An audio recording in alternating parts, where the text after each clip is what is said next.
In this video, we're going to look at the questions that are asked in interviews for Canadian tourist visas, and I'm going to help you answer these questions in a way that's going to guarantee that you're going to be more successful. So let's start by looking at how immigration officers actually think. And fundamentally, they're trying to make a decision about whether they're going to approve or whether they are going to reject. And so the things that they want to hear when they're approving an application is that you're going to return home, that you're able to support yourself, and that you're going to meet the visa restrictions. So really, the immigration officer wants to approve visas for people that are going to do exactly what the visa says and are not going to cause the country any problems.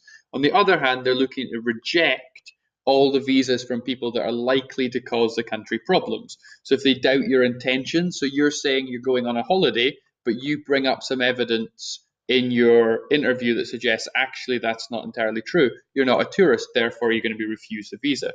If they're not certain that you're going to actually return at the end, well, that means that you're going to become an illegal immigrant. The whole point of visas is to prevent that situation. If they're worried that you intend to work, if they're worried you can't support yourself, they're also going to reject the visa. And one of the big red flags that immigration officers look out for is one-way flights. So if you show them that you've booked flights to Canada, but you've not booked a return flight, that is really worrying, and that makes them massively question whether you're actually going to return. So you'll be very careful about that. And so really, they are doing a balancing act. So they're looking at evidence for illegal immigration. So if they think you're going to work illegally or not return, that's going to go against you. Whereas if you're a genuine visitor, they're going to be thinking you're going to definitely return home. You've got a good reason for your visit that they're believing, and that overall you come across as honest and credible. So in your interview, you're really trying to tip them as much in favor of the genuine visitor side. And so now let's look at why people actually fail interviews. And there's lots of reasons, but these are the key reasons that can massively cause a complete failure if you don't satisfy these points. So first thing you can do is not do enough preparation, and that can cause a fail in an interview. So for example, you might say in the interview something like, I want to see your country. Well, what do you want to see? Why do you want to see this? Why Canada? You need to have much more information than that. If you come across as dishonest, that's going to cause you massive problems.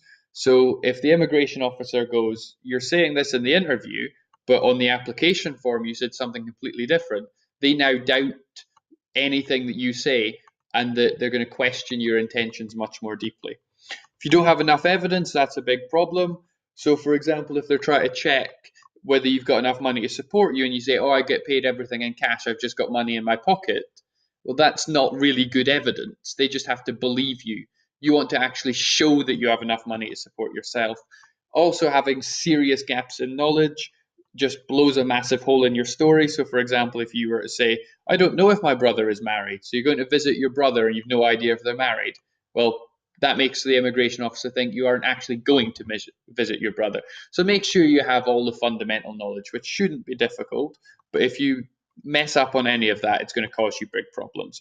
And lastly, and most importantly, is if they're not sure you will actually return to your home country, they're not going to approve your visa. So absolutely emphasize that you are going to return and prove it as best you can.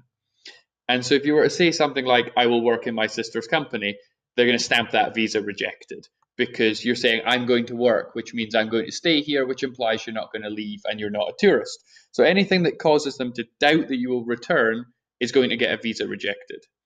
And you really have to prove that you're going to return, because that's the whole point of a tourist visa. If you're planning to stay in Canada, you should not apply for a tourist visa, because that is against the terms of that visa.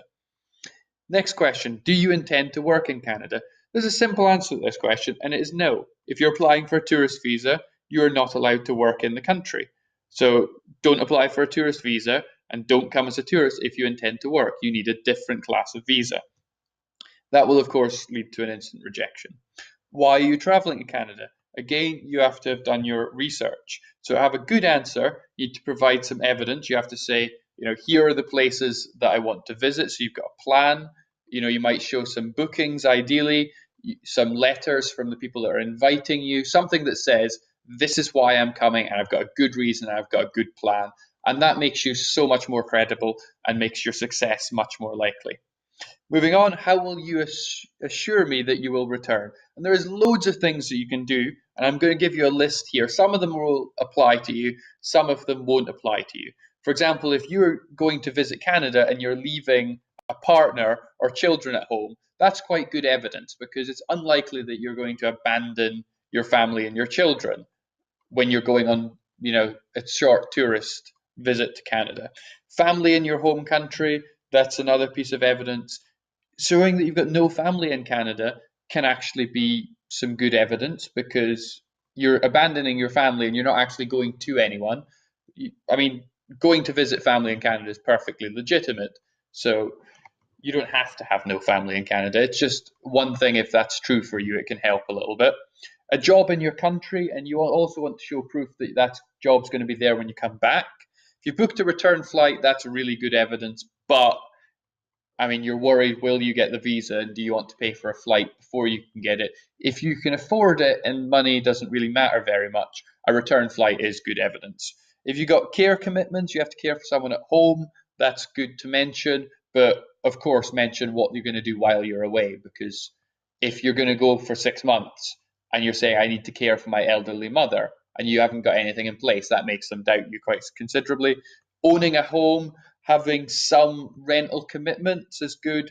And if you've got experience of visiting developed countries, particularly, and you can show that my visa said these dates and I left on this date and I've done loads and loads of visits all over the world to all these developed countries and I've always followed the visa requirements, that is really good evidence because it's saying I entered on these terms and I left exactly as I was instructed. So you're so much more credible. My top tip is to prepare a list and use it in your interview and just mention these things over and over and over again because these are the strong evidence that is going to tip the immigration officer in favor of approving your visa. Moving on, how long will you be staying in Canada for? Simple question, but easy to do wrong. So you have to have some sort of explanation. Why are you coming for this many weeks or this many months? Why this length? So you're going to link that to your plan for your visit. You want to talk about your exact return date. So I plan to return on this day would be very good. Or if you don't have an exact day, a short range. And of course, be honest, because if you lie in this interview and then you get away with it and you apply again and you say, oh, I was planning to come for a week and you stayed for months, well, that doesn't bode well for your next application and could cause serious problems down the line. Moving on, have you ever applied for a visa before or been refused a visa? And this could apply to any country. And the most important thing is they will check. So if you applied for a Canadian visa particularly and you've been rejected, or you were accepted in the past and you don't declare that, that can lead to a refusal. So always make sure you state that. Right? What is the visa status of your sponsor? You have to find out. You have to know, are they a Canadian citizen if you're, coming to visit family, or are they on a different type of visa? So you want to find that out, and it must exceed the trip length. So if you're going to Canada for 3 weeks and your sponsor's visa expires in 2 weeks, that's going to be a problem. So make sure that they have if you're coming to visit family, for example, that they have the right to stay in Canada longer than your visa. Moving on, how will you support yourself when you're in Canada? So they don't want to admit people into the country that are going to come in with very little money and end up being a burden on the state. So you have to prove that you've got enough money to fully support this trip. So you'll have a clear idea of how much it'll cost, and then to back up your financial evidence, you'll have things like a bank statement or perhaps a letter from your bank. So if you work, you could have a statement showing all the money coming in. Or if you don't work, you can have a letter from your bank saying that you've got loads and loads of money in the bank, which would be really good evidence that you're not going to run out of money.